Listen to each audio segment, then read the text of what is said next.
Assalamualaikum warahmatullahi wabarakatuh. Selamat datang teman-teman semuanya. Di video kali ini saya akan menyampaikan materi pembelajaran tentang konsep dasar psikologi pendidikan.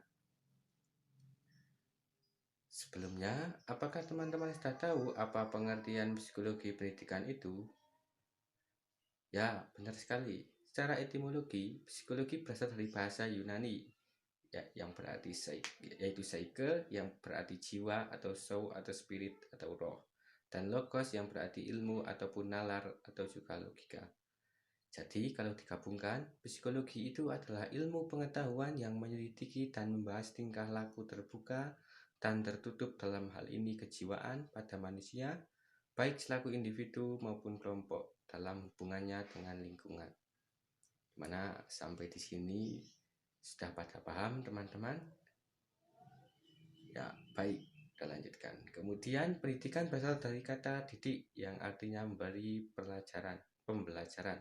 Jadi, pengertian psikologi pendidikan adalah studi mengenai tingkah laku manusia dalam kegiatan belajar atau pembelajaran atau penerapan konsep, teori-teori psikologi dalam kegiatan belajar atau pendidikan. Psikologi pendidikan adalah sebuah bidang studi yang berhubungan dengan penerapan pengetahuan tentang perilaku manusia untuk usaha-usaha kependidikan. Selanjutnya, mari saya ajak teman-teman memahami apa saja sih tujuan dan manfaat dari psikologi pendidikan itu. Yang pertama, perbedaan peserta didiknya. Maksudnya begini, pengajar itu mampu memahami masalah anak didik dan sebab-sebab timbulnya masalah. Kedua, lebih bijaksana. Pendidik bisa memahami perbedaan pada murid karena setiap individu dilahirkan dengan potensi yang berbeda-beda.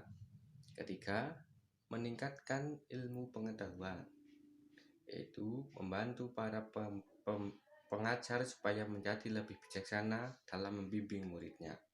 Keempat, pendidikan yang efektif dan efisien, supaya para pengajar dapat menciptakan suatu sistem dalam pendidikan yang lebih baik dan praktis. Kelima, mengevaluasi pembelajaran.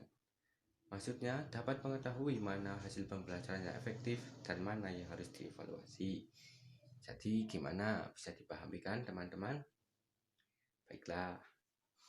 Selanjutnya, kita masuk hubungan psikologi dengan pendidikan. Yang pertama, mendidik berarti membantu peserta didik agar mereka dapat berkembang secara optimal sesuai dengan tujuan pendidikan. Kedua, peserta didik merupakan makhluk bio-psiko-sosio-spiritual. Ketiga, aspek psikologis tak dapat diabaikan dalam proses pendidikan. Keempat, pendidikan dilaksanakan berdasarkan landasan filosofis, psikologis, sosio-kultural, dan teknologis. Gimana, sudah pada paham kan pastinya teman-teman? Ya. Selanjutnya kita akan membahas tentang urgensi psikologi dalam pendidikan. Apa sih pentingnya psikologi dalam pendidikan itu? Adakah teman-teman sudah tahu pentingnya psikologi? Ya, benar sekali. Psikologi membantu pendidik memahami karakteristik kognitif, afektif, dan psikomotorik peserta didik secara integral.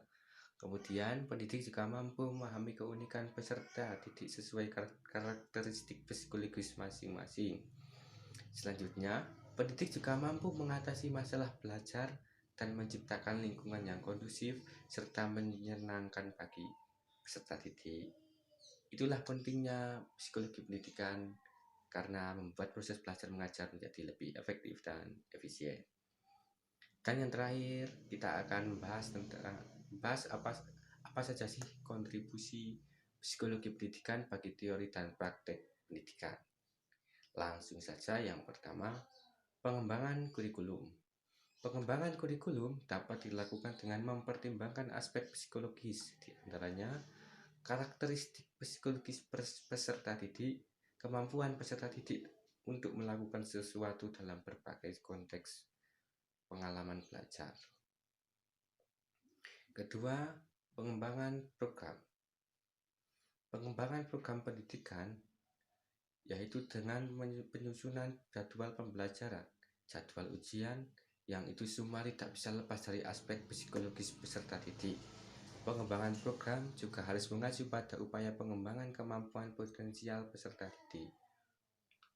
Ketiga, sistem pembelajaran.